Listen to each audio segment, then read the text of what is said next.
dia, boa tarde, boa noite, a depender do horário que você esteja assistindo esse vídeo. Tudo bem com você?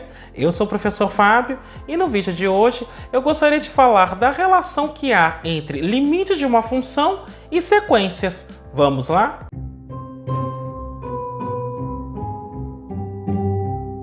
Antes de mais nada, eu vou pedir para que você já faça o famoso cucocô, que é o curtir, ou seja, deixa o seu like. Aproveita e faz isso agora, que aí você já não esquece. Comenta, ou seja, utiliza a área dos comentários para continuar dialogando comigo, apresentando suas dúvidas ou mesmo apresentando sugestões de outros assuntos que você gostaria que fossem abordados neste canal. E caso você goste desse vídeo, compartilhe com seus amigos, compartilhe com seus contatos, compartilhe com aquele seu amigo que esteja precisando de uma ajuda em cálculo.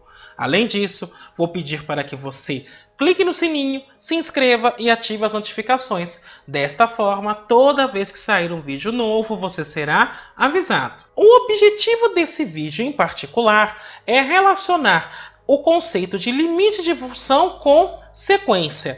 Há um vídeo neste canal, então deve estar aparecendo um card no alto da tela, no qual eu abordo especificamente sequências, no sentido de defini-las como funções dos naturais nos reais. Lembrando que aqui eu estou trabalhando com funções de uma variável real com valores reais na imagem. Assim, você pode assistir este vídeo depois que você assistir esse, e lá você verificará as principais propriedades de sequências, como é que nós operamos, quais os termos que são utilizados e outras informações importantes. O que eu quero mostrar aqui é como é que o conceito de limite de função e o conceito do que é uma sequência podem ser unificados no sentido de me auxiliar na verificação da continuidade de uma função. Por isso, sem mais delongas, passemos à nossa análise. Então, eu vou considerar f uma função tal que o limite de f de x quando x tende a p dá L e a n uma sequência que converge a p com a n pertencendo ao domínio da função f. E o a n em particular é diferente de p para todo natural n. Ou seja, eu estou considerando que a função f tem limite quando x tende a p, esse limite vale L. E estou considerando que a n é uma sequência, lembremos que sequência é uma função definida nos naturais, de maneira que esta função aplicada em qualquer natural nunca dá o valor p, e esta função aplicada em qualquer natural, quando eu pego o valor dela, ela sempre vai cair dentro do domínio da f. Então, o que eu vou demonstrar é que o limite para n tendendo a mais infinito da f de a n é L. Em outras palavras, se eu tenho uma função com limite quando x tende a p e eu tenho uma sequência que converge para p, então a imagem dessa sequência converge para este mesmo limite. É isso que eu vou demonstrar aqui. Então, para nós demonstrarmos isto, num primeiro momento eu vou observar o seguinte. Se o limite para x tendendo a p de f de x é L, então, dado epsilon maior que zero, existe um delta maior que zero, tal que se zero for menor que o módulo de x menos p, e isso for menor do que delta, então módulo de f de x menos L é menor do que epsilon. E aqui o que eu fiz apenas foi escrever a definição formal de limite. Agora veja, eu estou assumindo que a n converge para p. Então, na definição formal de limite de sequência, o que eu estou dizendo é, dado epsilon maior que zero, existe um n0 natural, tal que se n for maior que n0, então o módulo de an menos p é menor do que este epsilon. Mas perceba que eu começo com dado epsilon maior que zero. Este epsilon é arbitrário, pode ser qualquer valor. Então, eu poderia fazer essa mesma definição considerando este mesmo delta, tendo em vista que este delta é positivo. Assim como a n converte para P, então, para este delta maior que zero, eu sei que existe um N0 natural, tal que, se N for maior que N0, então o módulo de AN menos P fica menor do que delta. Daí, como por hipótese o AN é diferente de P, isso para todo N,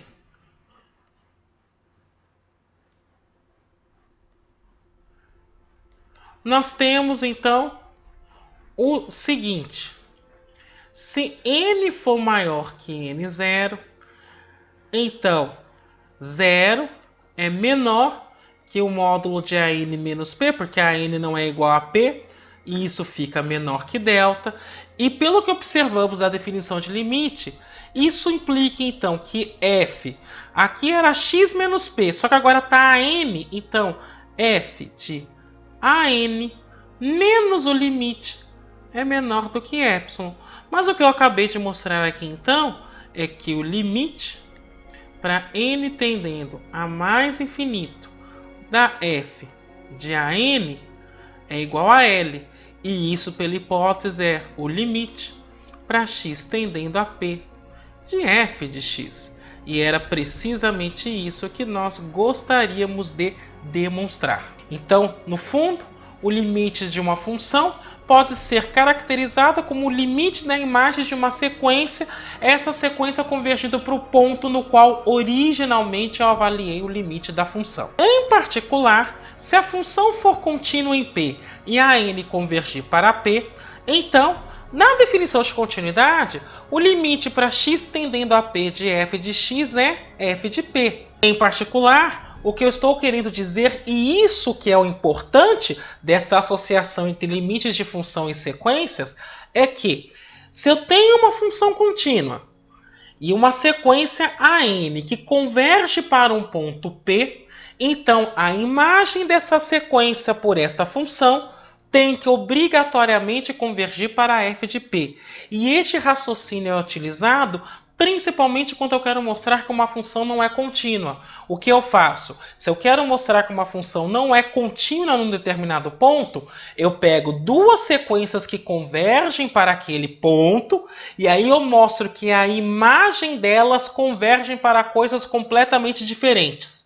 E, portanto, eu não tenho mais a continuidade. Para fixar essa ideia, vamos pegar essa função, seja f de x, a função definida por 1 nos racionais e 0 nos irracionais. Perceba que é uma função que nem gráfico a gente consegue desenhar. O que eu vou demonstrar é que o limite para x tendendo a p de f de x não existe independentemente de qual p eu pegue. Ou seja, essa é uma função real que não é possível de ser desenhada, não tem limite em nenhum ponto e, consequentemente, eu posso dizer que ela é descontínua em todos os pontos. Então, para que verifiquemos isso, eu vou fazer o seguinte. Quando eu pego um natural qualquer, n, este n, evidentemente, eu não estou considerando zero.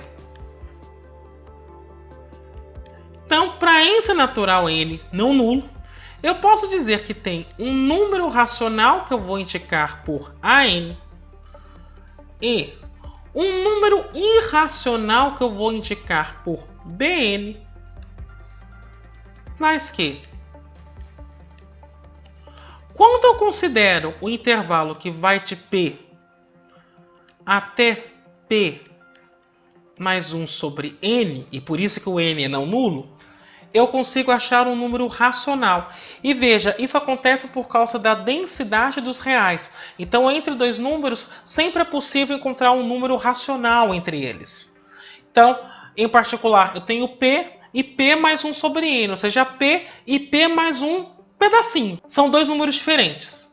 Portanto, entre esses dois números, sempre é possível encontrar um racional. Então, eu considero, por exemplo, no caso n igual a 1, eu vou ter p e p mais 1. Eu pego um número racional entre eles e chamo de A1. Aí eu faço n igual a 2, vou ter p e p mais meio. Eu pego um número racional entre eles e chamo de A2. Depois eu vou fazer n igual a 3, p mais 1/3. Eu pego um número racional que eu sei que tem entre eles e chamo de A3. E assim por diante. Da mesma forma que eu tenho isso para um número racional, eu também tenho para números irracionais. Na realidade, pela mesma densidade do conjunto dos reais, eu sei que entre dois números sempre é possível encontrar um irracional. E o raciocínio que eu faço aqui é o mesmo. Eu vou considerar p e p mais 1, porque aí eu estou considerando n igual a 1, e vou pegar um irracional. Esse irracional eu chamo de b1. Aí eu considero p mais meio, pego um irracional que está entre eles e chamo de b2. E assim por diante. Portanto, eu estou criando duas sequências. O que eu quero observar, num primeiro momento, é que o limite para n tendendo a mais infinito de p é p. Quando eu estou falando isso, é como se eu estivesse pegando uma sequência composta somente pelo número p. Então, o A1 é p, o A2 é p, o A3 é igual a p. A ideia aqui é a mesma que o limite da função. Se eu tenho uma sequência constante, o limite é um valor constante. Mas, por outro lado, eu tenho que observar que esse também é o limite para n tendendo a mais infinito de p mais 1 sobre n. Porque 1 sobre n, quando n tende a mais infinito, vai para zero. Então isso ficaria p mais zero, que é o próprio p. Daí, do teorema do confronto, segue que, perceba o seguinte, este limite está indo para p. Este limite, quando n vai para o infinito, também está indo para p. Logo, o limite para n tendendo a mais infinito de AN tem que ser P. E a mesma coisa eu posso falar da sequência BN. Perceba que quem está antes na desigualdade e depois, no infinito vai para o mesmo lugar. Logo, quem está no meio, no infinito, precisa ir para o mesmo valor. Então eu estou dizendo também, pelo mesmo teorema, que o limite para n tendendo a mais infinito de Bn também dá P. Portanto, veja, eu construí duas sequências, uma sequência N e uma sequência Bn, e as duas sequências estão convergindo para o mesmo valor P. Agora, eu tenho que fazer uma última observação. Perceba o seguinte, quando eu calculo a imagem dessa sequência AN pela função f, perceba que, como AN é composta somente por números racionais, a imagem dela vai dar 1. Então, esse limite no infinito é 1. E, quando eu considero o limite para n tendendo a mais infinito da imagem da sequência Bn pela função f, como Bn é composto somente por irracionais, esta imagem dá zero. Portanto, esse limite é zero. Então, veja, eu achei duas sequências que convergem para o mesmo ponto P, mas quando eu aplico a imagem dessas sequências, essas imagens estão indo para valores diferentes. Isso significa, então, que a função não é contínua no ponto P.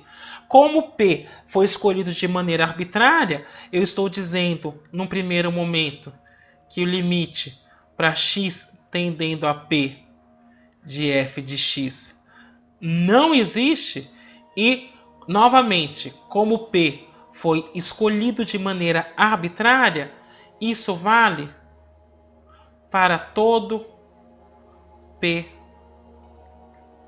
real.